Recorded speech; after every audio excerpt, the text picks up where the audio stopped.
वंदे गो मातरम।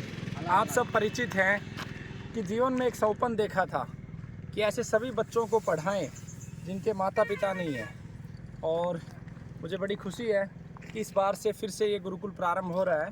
तो ऐसे सभी बच्चे जिनके माता पिता नहीं हैं वो बिल्कुल गुरुकुल में आप भेज सकते हैं।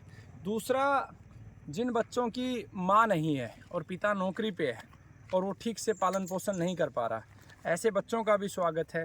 तीसरा, जिन बच्चों के पिता नहीं है और माँ आर्थिक समस्याओं से जूझ रही है और बच्चों को समय नहीं दे पाती है, ऐसे बच्चे भी गुरुकुल में आ सकते हैं।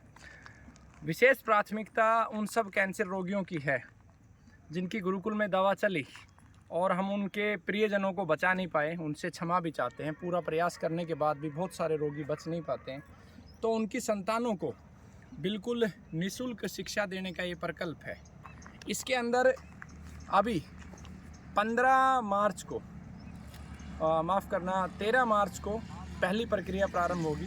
13 मार्च को आप गुरुकुल आ सकते हैं और गुरुकुल आकर जो भी अपने बच्चों को छोड़ना चाहता है, पहले आप गुरुकुल के बारे में पूरी जानकारी लेंगे। क्या भविष्य है बच्चों का, कैसे हम पढ़ाएंगे, पूरी विस्तृत चर्चा करेंगे। 1 घंटे का ये सेशन रहेगा जो शाम को 4 से 5 बजे मैंने रखा है, ताकि जो दूर से भी लोग आएँ वो वहाँ पर अच्छे से, लेट भी पहुँचे तो पहुँच सकते हैं, जानकारी ले सकते हैं। मोटा मोटा अगर मैं इसमें चर्चा करूं तो इस बार जो हमने सोचा है, टोटल 50 बच्चों की निःशुल्क शिक्षा की व्यवस्था हम लोग करेंगे। उसमें से 15 बच्चे गुरुकुल में ही रहेंगे। ऐसे प्राकृतिक स्थलों पर वो अध्ययन करेंगे, जाएंगे जो आप देख रहे हैं। जड़ी बूटियों का मूल रूप से ज्ञान लेंगे। चिकित्सा के क्षेत्र में प्रमुखता से हम उनको आगे लेके जाएंगे। चिकित्सा के अलावा हम उन्हें भविष्य का नेता निर्मित करने का प्रयास करेंगे कि वो नेतृत्व में जाए। कोई विधायक बने, कोई जो है मंत्री बने, कोई ग्राम का सरपंच बने। इसके अतिरिक्त व्यापार के क्षेत्र पे हमारी प्राथमिकता है कि व्यापार क्षेत्र में जाएं। तो ये व्यवहारिक ज्ञान गुरुकुल में दिया जाएगा। साथ में अभी जो 15 बच्चे हैं उनको सीबीएसई या हरियाणा बोर्ड का जो पैटर्न है वो पूरा पैटर्न पढ़ाया जाएगा।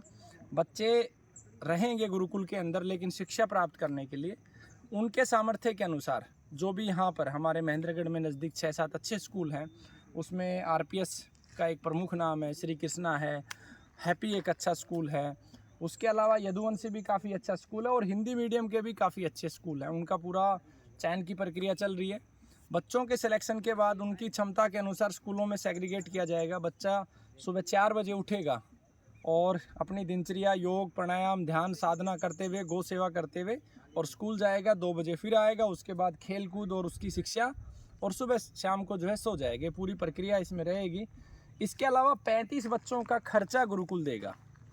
खर्चे का अर्थ ये है कि मान लो किसी के माता पिता नहीं है और ताऊ चाहता है कि मैं अपने बच्चे को, क्योंकि प्रकृति में रिश्ते हैं अपने अपने, ताऊ भी अपने बच्चों से बहुत प्रेम करता है, चाचा भी बहुत प्रेम करती है, बुआ भी प्रेम करती है, लेकिन माता पिता नहीं है, वो अपने पास रखना चाहती है और वो आर्थिक रूप से जूझ रही है। तो यथासंभव उसका सहयोग किया जाएगा। ऐसे लोग गुरुकुल के नंबर पे संपर्क करें।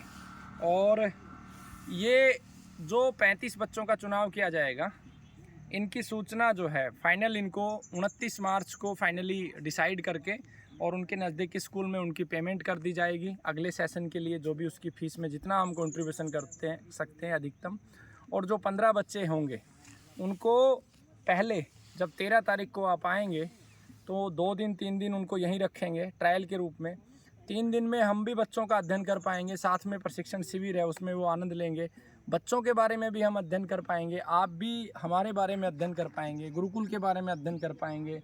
क्या हमारा विज़न है, क्या हम चाहते हैं, कितना हम बच्चों को सफल करने का सामर्थ्य रखते हैं।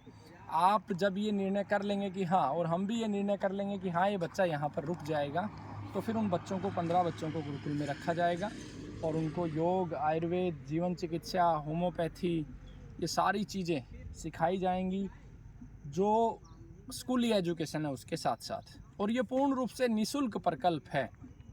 इसमें हम कार्यकर्ताओं के बच्चों को भी प्राथमिकता से रखेंगे जो देश, धर्म, प्रकृति और राष्ट्र के लिए कार्य करना चाहते हैं, तो उनको भी हम रखेंगे। और सभी के लिए निःशुल्क है। और जो सहयोग करना चाहे, जिस भी रूप में सहयोग करना चाहे, वो दान के रूप में करना चाहे या उनको श्रम शुल्क वो देना चाहे बच्चों का, वो उनका हमेशा स्वागत रहेगा। और ये इसलिए मैंने हमेशा ओपन रखी है कि जीवन में कभी भी इंसान को अहंकार नहीं करना चाहिए, इसलिए मैं कभी सर झुका के दान स्वीकार करता हूँ, लेकिन बिना किसी कंडीशन का, किसी प्रकार की कोई कंडीशन हमें उसमें नहीं चाहिए। हमारे रूप लिए वो पूर्ण रूप से निःशुल्क है। आप सहयोग करना चाहो आपका स्वागत है। गुरुकुल पिछले 5 वर्षों से पूर्ण रूप से स्वावलंबी है और इसी गुरुकुल ने और बहुत सारे गुरुकुलों को आर्थिक सहयोग भी दिया है। और छोटी छोटे जो ब्रांचेज हरिद्वार में जो एक नया प्रकल्प हो रहा है, एमपी में जो प्रकल्प हो रहा है, ये सभी इसी बीज की संतान है, इसी गुरुकुल की वजह से खड़े हुए हैं। तो आप सब सहयोग कर सकते हो। आपका बच्चा पूर्ण रूप से सुरक्षित है। मैं ये कह सकता हूँ कि कैसे गुरुकुल में आपका बच्चा पढ़ने को जा रहा है, जिसने भारत में 4 बार 100 पुरानी, जो 100 वर्ष से अधिक पुरानी जो संस्थान है, उन संस्थानों से भी अधिक कैंसर रोगियों को ठीक किया है, प्रैक्टिकली सिद्ध करके दिखाया है। राजीव दीक्षित जी के नाम से आज पूरे राष्ट्र में दुकानें चल रही हैं, लेकिन यथार्थ रूप से कहा नहीं, करके दिखाया है। 4 बार सबसे अधिक रोगियों को ठीक करने का रिकॉर्ड बनाया। आगे भी प्रैक्टिकली हम बहुत सारी चीज़ों पे धीरे धीरे रिसर्च का काम चल रहा है और निश्चित रूप से इन बच्चों का भविष्य बहुत उज्जवल है, ऐसी आशा करता हूँ। अंतिम परिणाम तो परमात्मा के हाथ में है, प्रकृति के हाथ में है। तो बहुत बहुत धन्यवाद। जो भी इसमें आना चाहे अपने बच्चों को लेके, तो वो 13 तारीख को पहुँचे और गुरुकुल के जो नंबर है 99 106 54 395, इस नंबर पे सूचित करें, अपना नाम लिखवाएं। आयु की कोई सीमा नहीं है। जिन बच्चों के माता पिता नहीं हैं उनके लिए आयु की कोई सीमा नहीं है। किसी भी सीमा का बच्चा हम स्वीकार करेंगे, या जिसका पिता नहीं है और जो कार्यकर्ता का बच्चा है उसके लिए कम से कम 5वीं कक्षा में के लायक हो, 5वीं कक्षा से लेना प्रारंभ करेंगे। 5वीं कक्षा से लेकर अधिकतम 8th स्टैंडर्ड तक का हमने प्रोविज़न रखा है। और लेकिन अगर बच्चा में प्रतिभा हुई तो हम उसको 9th 10th में भी ले सकते हैं, उसमें कोई बाउंडेशन नहीं रखी है, क्योंकि शिक्षा जो है विद्यालय के अंदर मिलनी है और जो व्यवहारिक ज्ञान है वो गुरुकुल में मिलेगा। और इसके अतिरिक्त जो बच्चे चिकित्सा के क्षेत्र में आगे बढ़ना चाहते हैं, उनकी रुचि है जड़ी बूटियों में, और जिनके माता पिता ये चाहते हैं कि हमें कोई डिग्री नहीं चाहिए बच्चों के लिए, स्कूली शिक्षा है वेस्टेज ऑफ टाइम, हम लोगों ने दोनों चीज़ों को पैरेलल साथ लेके चल रहे हैं। क्योंकि जो लड़ाई राजीव भाई ने लड़ी है और जो लड़ाई हम लड़ रहे हैं, उसका परिणाम आज नहीं आना है, उसको परिणाम आने में समय लगेगा। आज अगर हमारे बच्चों के पास 10वीं की डिग्री नहीं है तो वो इलेक्शन फाइट नहीं कर सकते। तो इसलिए मैंने पैरेलल इसको समानांतर इंपॉर्टेंस दी है। एक BMS की डिग्री नहीं है तो आयुर्वेद की प्रैक्टिस नहीं कर सकते, MBBS की डिग्री नहीं है तो ऑपरेशन सर्जरी नहीं कर सकते। इसलिए दोनों चीज़ों को प्राथमिकता से साथ में लेके चल रहा हूँ।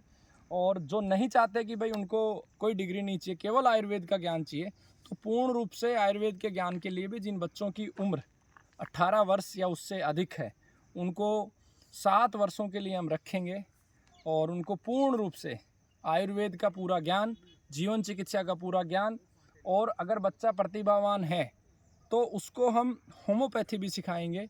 साथ में जो बहुत सारे MBBS सर्जन हैं जो इस लड़ाई में हमारा साथ दे रहे हैं, बहुत अच्छे अच्छे MBBS सर्जन हैं। जिस प्रकार से नेताजी सुभाष चंद्र बोस ने आज़ाद हिंद सेना की जब स्थापना करी थी, तो अंग्रेज़ों की फ़ौज में जितने भी लोग काम कर रहे थे, एयरफोर्स नेवी, वो सब लोग छोड़ के नेताजी का साथ दे रहे थे।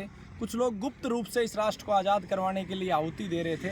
ऐसे बहुत सारे क्रांतिकारी MBBS डॉक्टर हमारे संपर्क में, जो हमारे बच्चों को सर्जरी से लेके एलोपैथी का भी ज्ञान, क्योंकि सर्जरी आयुर्वेद की ही देन है, आज हमें उसे आयुर्वेद की तरफ लेके जाना है, तो हमें सहारा MBBS डॉक्टर का ही लेना पड़ेगा। और वो भी अच्छा काम कर रहे हैं। सिर्फ यहाँ से जिस इंसान की आत्मा पवित्र है, जो अपनी चेतना के साथ जीवित है, जो चरित्रवान है, वो चाहे एलोपैथी की प्रैक्टिस कर रहा हो या आयुर्वेद की, वो सब आगे बढ़ सकते हैं। उन सब का साथ हमें चाहिए। वंदे गो मातरम। भाई राजीव दीक्षित अमर रहे। जय बाबा जय रामदास, जय धरती माँ।